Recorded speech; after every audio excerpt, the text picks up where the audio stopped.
Alright, it's day 361. Today, I did not do that much work. I just ran some maintenance on the scrapers, make sure I had to edit some things, just make some of them better. But overall, I mean, they're cooking right now. I actually forgot to check what it was at, but right now, I it's just autonomous. Like I'm scraping 140 hashtags, scraping videos under each one. Right now, I think last time I checked, I had over 140,000 videos that I will scrape. And then as far as leads, I think we have like 100,000 the last time I checked, so probably a lot more. But yeah, I'm just running it. And tomorrow, I'll probably just spin up like 3 or 5 different separate scrapers to just speed up the whole process. But yeah, I mean, it's fully autonomous. It's going right now, and shit's fucking solid. Um, so yeah, the lead issue is solved, and then I had another. We did like definitely like maybe like 150 today. So definitely dropped, and I mean that makes sense considering we just had like a 2 day sale. But yeah, I mean in theory our one-on-one sequence should have hit today, and I think that we ran into a slight problem, which is that we're hitting the spam folder, and it's really my fault because I guess with cold email you're supposed to like change the messaging every single time you send, and I was just duplicating the same emails over and over and over again. And when you send like 20,000 emails, the exact same emails from a bunch of different accounts, like over and over, um, I think Gmail just kind of flags you, and there's like, all right, yeah, send them to the spam folder. So I do think that we are in the spam folder, which is like a good and a bad thing, because it's a bad thing that we kind of burned some of these leads and our inboxes and whatnot. But it's a good thing because if that is actually the case, then next month we'll do pretty fucking solid, because we have a bunch of new inboxes that we're plugging in, and those will all land well. And now I know that you got to change the messaging and do a few other things to ensure you're not in the spam folder. Like, I didn't really think about that, which was naive of me, but now I know. So there you go. So I think we should launch next month with some really good numbers. We'll see. I mean, because it always has been just a session issue. And what I mean by that is how much traffic is going to the website. It's like if you have a ton of traffic on the website, you're going to sell, regardless of what the offer is. And our offer is pretty fucking good. So it's like, it's always been a session issue. You know what I mean? It's like we probably convert like 3 to 5%. You know what I mean? And that's good. And it'll probably be a lot lower. But like if it was 1% on the website, it's like if we're sending to 9,000 people and half of them go to the website, so like 5,000 people, we convert 1%. It's 50 sales. That's like 1,500. Hopefully it's fucking more than that. It might be more than that.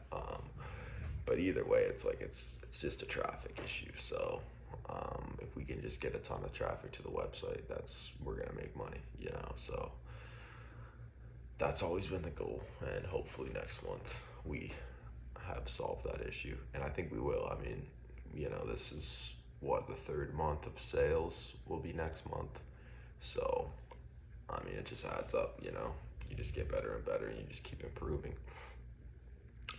So I'll be excited to see how we do next month. Hopefully it's our first, good month, which I think it should be, but we'll see.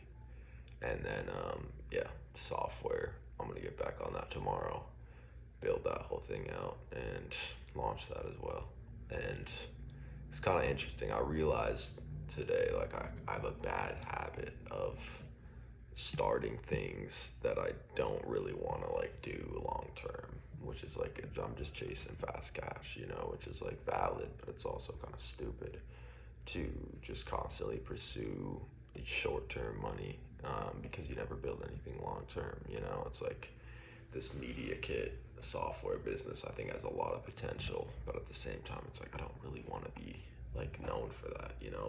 But then at the same time, you got to understand, like, you move on so fast, you know what I mean? Like, what you have now is never ever going to be guaranteed in the future, and that's a good and a bad thing. But it's like, if you're not proud of what you're doing now, just like don't sweat it if it's working, and like just know eventually you'll be doing something that you're gonna be wanting to do. And that's how I look at it. So it's like, yeah, I don't want to fucking really like have this software be like my main thing that blows up, but it's like uh, money is money, and like I'm not gonna be doing it forever. You know, like anytime you're doing something shitty, you gotta know that it's not gonna be forever. So that's how I'm looking at it. And I do enjoy it from like a business perspective. Like I do enjoy the code work. I enjoy building the product out. I enjoy monetizing and email marketing and all that stuff. So I mean, it's a good thing, and it just gives me. I mean, my real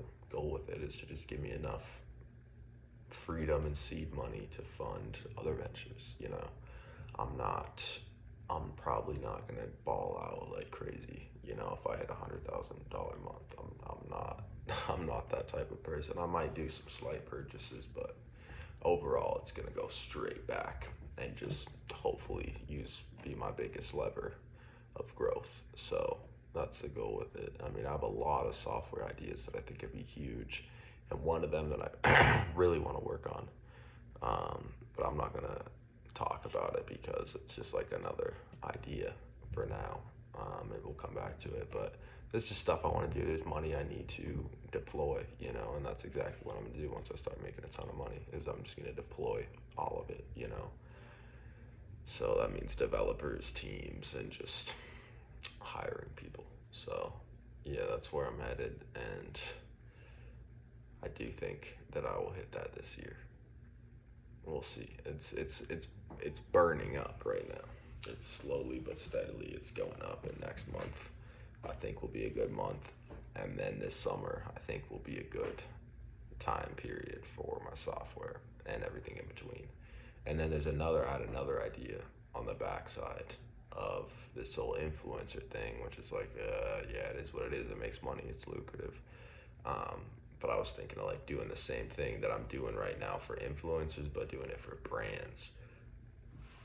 Because I'm thinking like, excuse me, I'm gonna have like 1 million leads or more, 1 million like profile data of like TikTokers, and like that's kind of valuable data. Like obviously I could sell that to like some black hats cold email spammer for like 5 grand, you know, but that's not a high leverage play. I'm thinking what I could do is I could just build a software for brands to go through and find influencers that they want to work with and be able to organize it and sort it by all the data and metrics that I have on each influencer. So it could be profitable. I mean, this is not groundbreaking at all. It's not like the one that I'm building for influencers where it's like, it's kind of blue ocean. Like there are multiple softwares that have this, but I also don't think they have this many leads. It's more like vetted leads, but I'm just offering like raw bulk, like a ton, and like I think I could spin up like $100 a month and offer them like all like access to over 1 million or way more. I could do every single person on TikTok. Like the scrapers that I built, like I could scrape every single profile. I mean, that's very ambitious project. It wouldn't be every single profile, but like every single profile in like the specific niche, if that makes sense. Every single high quality one. So that's something that I'm gonna have, and that's valuable data. So I'm thinking like, well, why not just make another software that's pretty simple, lightweight, and target brands, and then just send cold emails to brands, scrape a bunch of brand emails, and then just start emailing them. And that is valuable too, because brands, agencies, and everything in between are always trying to solve that problem, like how to find influencers. And I mean, obviously there's softwares that they probably use already, but I'm gonna be honest, those softwares are like $500 to like $5,000 a month. And they're definitely providing a better service than what I would provide. That's like, fuck, I could just do like $100 a month, and you know, just trying to get a bunch of people on there. So that's an idea I'm having, and I'll probably spin it up, just another fucking source of income. Cause like worst case, I think I could get like a couple hundred agencies or brands, you know, because it's valuable data. Like, let's be real, 1 million plus influencers with like all their data is like pretty fucking valuable, and you'll be able to find like the exact person you're looking for. So I'm probably gonna build that soon. not soon. Like I have enough on my plate, but that's like a something on the back burner. And then it's like I'm kind of I have like every single base covered in influencer world, so that's great. And yeah, another source of income. So yeah, that does it for me today, and I'll see you all tomorrow.